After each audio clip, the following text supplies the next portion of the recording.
Hello बच्चों, let's read the question. Question says in a man if abducens nerve is injured which of the following function will be affected. पहला movement of the neck, दूसरा है movement of the tongue and तीसरा है movement of the eye ball and last में है swallowing. तो देखते हैं कौन सा ऑप्शन सही होगा. पहले यहाँ पर इस क्वेश्चन का हम की कॉन्सेप्ट देख लेते हैं कि हमारा की कॉन्सेप्ट क्या हो सकता है. की कॉन्सेप्ट, तो की कॉन्सेप्ट में बेसिकली यहाँ पर हम क्या समझेंगे, क्रेनियल नर्व के बारे में. Cranial nerve, nerves, fibres, cranial nerve fibres के बारे में यहाँ पर देखेंगे.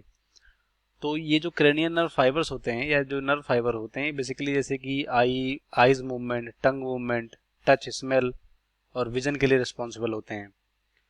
तो ये बन सकते हैं मोटर या सेंसरी नर्व से या दोनों से बन सकते हैं.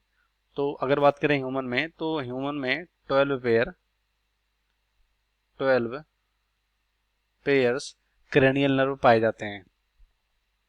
अब यहाँ पर बोला गया है कि एब्डुसेंस इंजर्ड हो जाएगा तो क्या होगा. अब यहाँ पर जो एब्डुसेंस कह सकते हो नर्व फाइबर होता है वो कौन सा नंबर का होता है, 12 में से कौन सा नंबर का होता है, ये 6th नंबर का होता है. 6th नंबर का जो होता है उसे एब्डुसेंस बोलते हैं, एब्डुसेंस.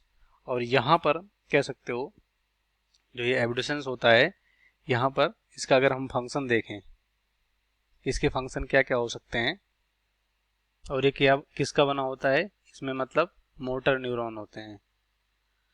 अब यहाँ पर अगर इसका फंक्शन देखें हम, फंक्शन, तो इसका फंक्शन क्या हो सकता है, इसका फंक्शन बेसिकली होता है आई मूवमेंट, आईज मूवमेंट, वो भी आई मूवमेंट कौन सा, लेटरल मूवमेंट. तो हम देखेंगे हमारा कौन सा ऑप्शन सही सही होगा, क्योंकि अगर ये एब्डुसेंस इंजर्ड हो जाएगा मतलब ऐसा कह सकते हो कि इनएक्टिव हो जाएगा, काम करना बंद कर दे, तो कौन सा यहाँ पर फंक्शन अफेक्टेड होगा. तो पहला यहाँ पर बोला गया है मूवमेंट ऑफ नेक. तो ये बेसिकली यहाँ पर बोल सकते हैं कि सेंसेशन इन थ्रोट हो सकता है या विसरल मसल्स हो सकते हैं, तो इसके लिए यहाँ पर वेगस रिस्पॉन्सिबल हो सकता है जो कि यहाँ पर 10 नंबर का होता है, तो गलत होगा.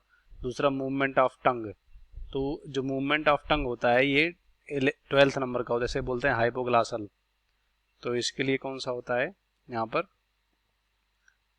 हाइपोग्लॉसल, ये रिस्पॉन्सिबल होता है जब टंग मूवमेंट के लिए होता है, तो ये भी गलत होगा. और लास्ट में मूवमेंट ऑफ आई, तीसरा मूवमेंट ऑफ आई के लिए यहाँ पर आई बॉल जो होता है वो लेटरल मूवमेंट यहाँ पर कह सकते हो, तो यही हमारा राइट होगा, मूवमेंट ऑफ आई जो कि एब्डुसेंस के लिए रिस्पॉन्सिबल होता है. सोइलोइंग के लिए यहाँ पर कह सकते हो ग्लासोफेरेंजियल होता है. क्या होता है, ग्लासोफेरेंजियल.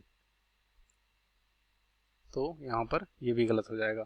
इस क्वेश्चन का राइट ऑप्शन थर्ड होगा, बाकी से भी गलत हो जाएंगे. Hope you understood it well. Best of luck. Thank you.